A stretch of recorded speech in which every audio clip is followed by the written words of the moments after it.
Hi, this is Steve Snyder from PDQ. Today we're going to go over the button adjustment for our commercial heavy-duty cylindrical lock sets.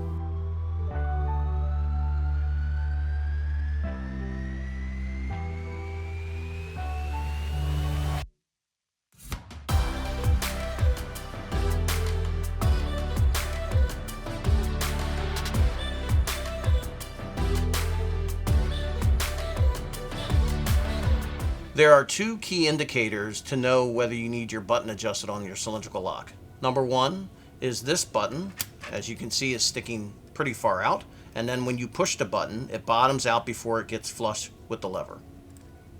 The second reason you would have to adjust the button, as seen here, is that it's too far in, not flush, and you are not able to operate it.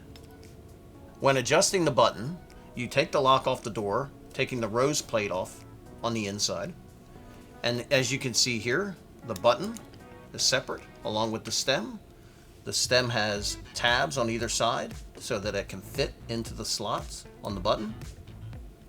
And for 1 3/4 thick door, you slide it on and put it into the first tabs.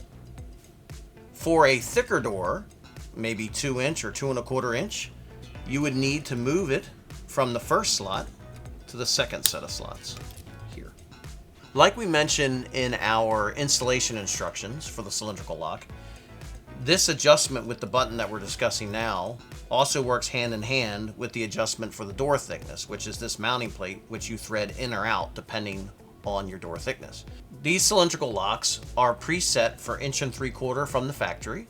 In order to adjust that, you have to thread this mounting plate out toward the end to get to 2 inch or 2 1/4 inch. Which works hand in hand with your button adjustment for 1 3/4 up to 2 1/4.